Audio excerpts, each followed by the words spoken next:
Syria's military says the country's capital and surrounding areas are free from militants for the first time in nearly 7 years.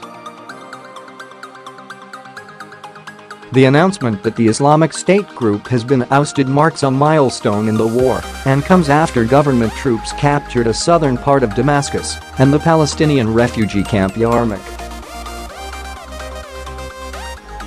A military spokesman told state media, the Syrian army announces today that Damascus, its outskirts and surrounding towns are completely secure. Syrian government troops celebrated by firing into the air and waving Syrian flags, but all around them were shattered buildings, widespread destruction and uncertainty about the country's future. The gain puts the government of Bashar al Assad in its strongest position since the Syrian war began in 2011. During those 7 years, more than 500,000 people have died, and half of the population driven from their homes.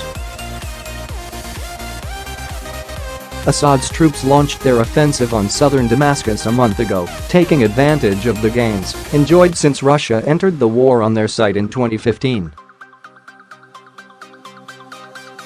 Earlier this year, they took eastern Ghouta, on the outskirts of Damascus, after thousands of opposition fighters surrendered. Some of the Islamic State fighters have been allowed to leave the Damascus area, according to the Britain-based Syrian Observatory for Human Rights, but Syria's state media has denied there was a deal reached allowing their escape. The observatory said that the fighters were heading east toward the desert and that they had been setting their offices and vehicles on fire so that government forces could not use them. Tehran has already said its forces will not leave Syria but will continue fighting terrorism there at the request of the Syrian government.